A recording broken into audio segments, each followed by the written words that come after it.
ఎందుకంటే వైద్యుడన లూకా రాసిన గ్రంథం అది. మిగిలిన సువార్తలు అంత క్లియర్గా లేవు అన్ని విషయాలు కూడా. కనుక ఒక కుటుంబాన్ని అక్కడ పరిచయం చేస్తున్నాడు మనకి. అది ఒక యాజకుని యొక్క కుటుంబం.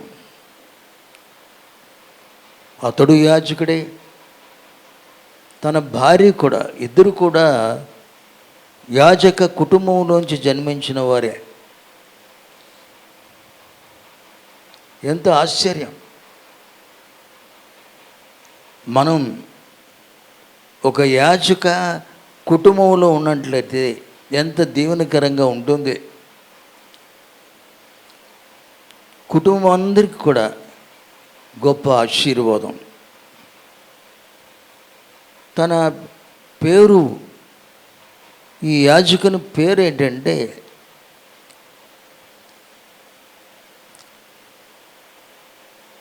లూకా శుభవార్త 1వ అధ్యాయము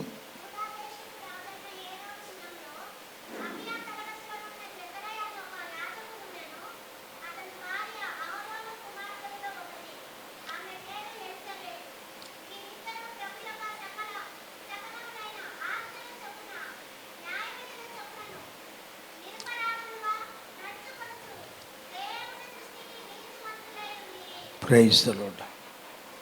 లూకా చాలా క్లియర్గా వ్రాస్తున్నాడు ఈ కుటుంబాన్ని గురించి. ఇద్దరు కూడా యాజక కుటుంబంలోంచి వచ్చిన వారే. అందుకు తన పేరేమో జకర్యా. జకర్యా అనే మాటకు కూడా ఒక ప్రత్యేకమైన స్థానం ఉంది. జకర్యా అంటే అర్థం ఏంటంటే యాహ్వే రిమెంబర్స్. ఆయన దేవుడు ఎవరంటే జ్ఞాపకము చేసుకునేవాడు. ఈ పేరు తనకి ఎలాగ ఎవరు పెట్టారో నాకు తెలియదు, కానీ పేరు తన జీవితాన్ని గురించి సాక్ష్యం. Name denotes character.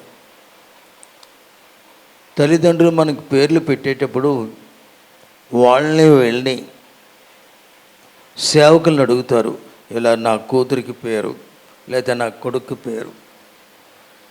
సేవకులు ఇచ్చే గైడెన్స్ ప్రకారంగా పేర్లు పెట్టుకుంటూ ఉంటారు. కనుక నేమ్ డినోట్స్ క్యారెక్టర్. జకర్యా అనే పేరుకు ప్రత్యేకమైన అర్థం ఏంటి? యెహోవా జ్ఞాపకం చేసుకునేవాడు. నీవు మర్చిపోయే నీ జీవితంలో ప్రార్థన చేసి ఆ ప్రార్థనకు ఇమీడియట్గా సమాధానం దొరకలేదు. నువ్వు నిరాశ నిస్పృహలతో ఉండొచ్చు. తగిన కాలంలో దేవుడు ఒక ప్రత్యేకమైన ఆశీర్వాదాన్ని అనుగ్రహిస్తాడు. కనుక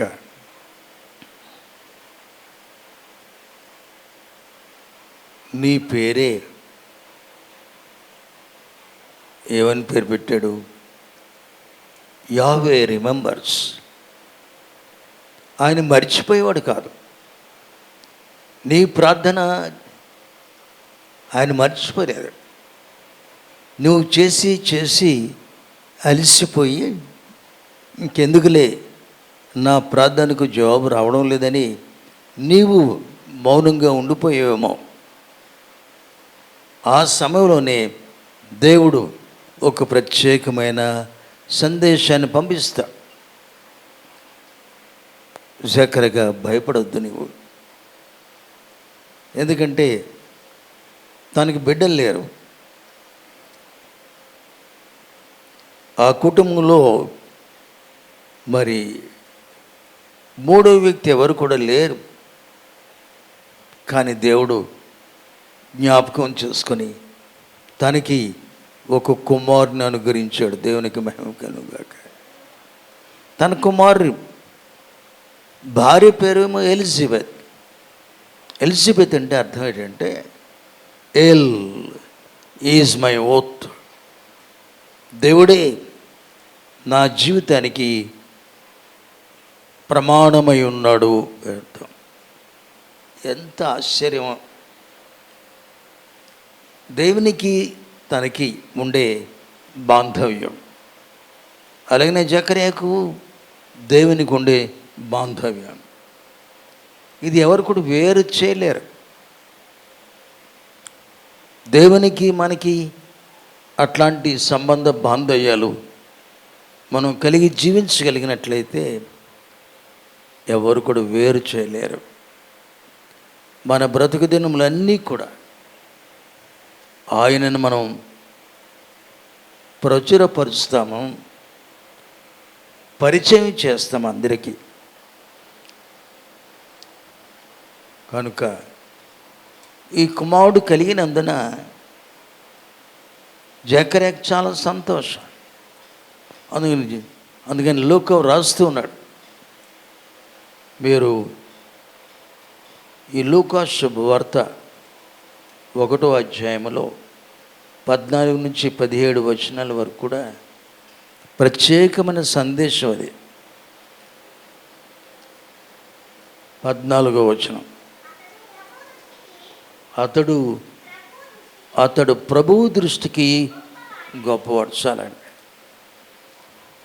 చాలామంది తల్లిదండ్రులు వారికి బిడ్డలు కావాలని, వారి బిడ్డలు ఉన్నతమైన స్థానంలోనికి రావాలని రాత్రి కొంతమందికి నేను ప్రార్థన చేశాను. ఒక అమ్మాయి వచ్చింది, నేను అడిగాను, ఏంటి నీ ఉద్దేశం అన్నా. I want to become an IAS officer. IAS officer కావాలని నాకు ఉంది. మంచిదే. ఈనాడు ఐఏఎస్ ఆఫీసర్లు అందరూ కూడా పాలిటీషియన్స్కి బానిసలుగా ఉన్నారు. వాళ్ళు అంత చదివి అంత జ్ఞానం కలిగిన వారు వారి ఇష్టానుసారంగా ఏమి చేయడానికి కూడా అవకాశం లేని పరిస్థితుల్లో ఉన్నారు. విశాఖపట్నంలో ఒక ఐఏఎస్ ఆఫీసర్ నా దగ్గరికి వచ్చి కాళ్ళ దగ్గర నిలబడి నా కోసం ప్రార్థన చేస్తారా అన్నాడు. చేస్తాను.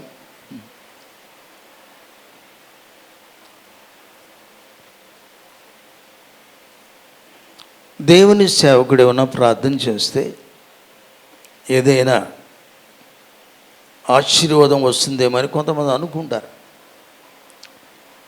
గాడ్స్ ప్లాన్ వారి జీవితంలో వేరుగా ఉంటుంది. కానీ వాళ్ళేమో వేరే ఆశలతో దేవుని సేవకు దగ్గరికి వస్తూ ఉంటారు ప్రార్థన కోసం.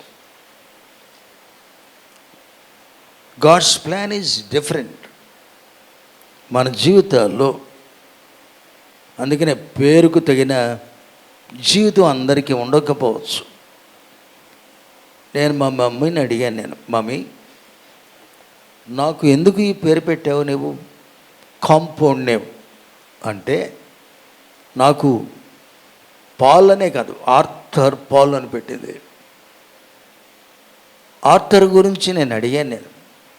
Arthur was an eminent engineer. నాకు లెక్కలు కూడా రావు కదా మమ్మీ, ఎందుకు నువ్వు ఆర్థర్ అని పెట్టావు? పోనీ నువ్వు ఆర్థర్ కాకపోతే పాల్ని అవుతావు కదా, అందుకని కాంపౌండ్ నేమ్ ఇలాగ పెట్టాను, ఆర్థర్ పాల్ అనే. తల్లిదండ్రుల యొక్క డిజైర్ ఒకటి. జీవితంలో ఒక్కొక్కసారి దేవుడు తల్లిదండ్రుల యొక్క హృదయ వాంఛను తీరుస్తూ ఉంటాడు. కనుక అతనికి యోహాన్ అని పేరు పెట్టు. యోహాన్ అంటే జాన్ అంటే అర్థం ఏంటంటే, జాన్ మీన్స్ దేవుడు ప్రేమమయుడని అర్థం. అక్కడ వాళ్ళ పేరు పెట్టారు. నీవేంటి, నీ పేరేమిటి, నీ పేరుకు తగిన జీవితం. వాడు పుట్టక మునిపే దేవునికి దూత ప్రత్యక్షమై ఈ పేరు పెట్టి నీ కొడుక్కి అప్పటికి ఇంకా కొడుకు పుట్ల. సో మొత్తం మీద తనకి పేరు పెట్టారు. ఏమని? అతని పేరు యోహాను. అతడు ఎవరట? దేవుని చేత పంపబడిన మనుషుడు. దేవునికి మహిమ కలుగుగాక. దేవుని చేత పంపబడితే ఎక్కడికి వెళ్ళినా సరే దేవుడు తనని బలమైన సాధనంగా వాడుకుంటాడు. దేవుని చేత పంపబడాలి.